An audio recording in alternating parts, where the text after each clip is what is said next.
आज की चर्चा में हमारे साथ राजेश रोकड़े हैं, चेयरमैन हैं जीजेसी के। आप बताएं सर, पिछला हफ्ता बड़ा डोलड्रम वाला वीक रहा गोल्ड के लिए, इस हफ्ते की शुरुआत तेजी के साथ हुई है, क्या अनुमान आपका? नमस्ते मृत्युंजय जी।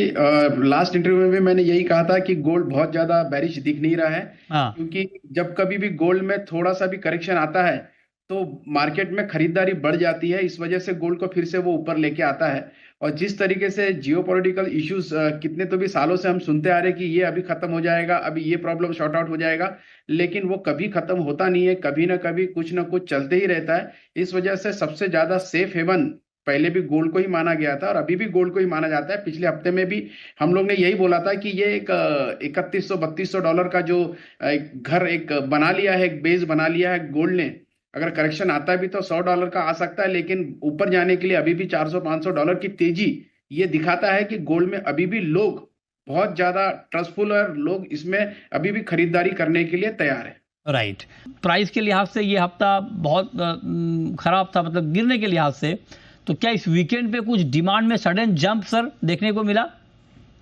बिल्कुल, जैसी ये खबर पूरे मार्केट में आई कि गोल्ड में मतलब 99,000 के ऊपर जाके अगर 93,000 का रेट आता है तो एक पूरे इंडस्ट्री में भी एक माहौल बन गया था कि काफी करेक्शन, बड़ा करेक्शन आया। और जिस तरीके से न्यूज लोगों ने भी पढ़ी, लोगों ने देखी सुनी, तो इस वजह से ग्राहक को भी लगा कि ये एक अच्छी अपॉर्चुनिटी है।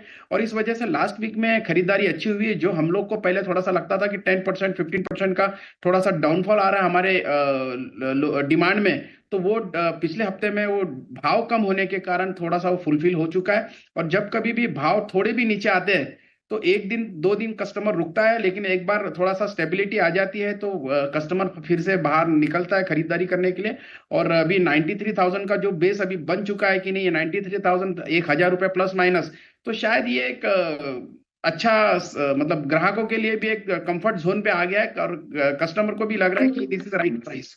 ओके, ठीक है। तो इस पे अभी आप नज़र बनाकर चलें। रोकड़े जी, एक सवाल मैं आपसे और पूछना चाह रहा हूँ सर गोल्ड पर, कि आपके हिसाब से क्या करेक्शन पूरा हो गया या अभी करेक्शन आएगा? और अभी भी ऐसा लगता है कि $100 से $150 का करेक्शन आ सकता है, लेकिन वो करेक्शन पकड़ना ये थोड़ा सा कठिन है। शायद हो सकता है कि क्योंकि ये ग्लोबली रेट्स चलते रहते हैं, करेक्शन आता है तब इंडिया कई बार सोया रहता है, ऐसा भी करेक्शन कई बार हुआ है।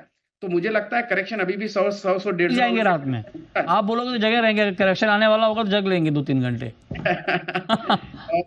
लेकिन लगता है कि अपर साइड में बहुत ज्यादा रिकॉर्ड बनने की संभावना ज्यादा है। ओवरऑल मार्केट अभी भी बुलिश में ही है। कहीं पर भी ऐसा लगता नहीं है कि गोल्ड में बहुत ज्यादा गिरावट देखना शायद मौका मिले हमें, ऐसा लगता नहीं है मुझे। अच्छा, तो आपको नहीं लगता कि ज्यादा गिरावट यहाँ पर गोल्ड में आएगी? चांदी पर रोकड़े जी आपका क्या व्यू है? क्या क्योंकि चांदी उस तरह से चल नहीं पा रही है, मार्केट एकदम छोटे दायरे में फंसती हुई भाव फंसता हुआ दिख रहा है, क्या लगता है आपको सिल्वर में अभी?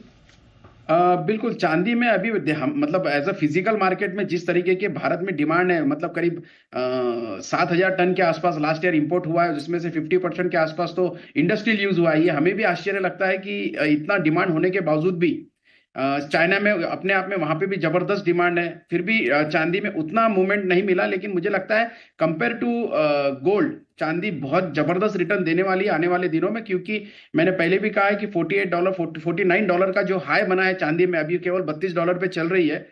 शायद चांदी में अगर रैली आ जाती है तो सबकी चांदी चांदी हो सकती है। अच्छा, तो आप कहने चांदी में ज्यादा पोटेंशियल है तेजी का कंपेयर टू गोल्ड, इस पर आप नजर रखिए।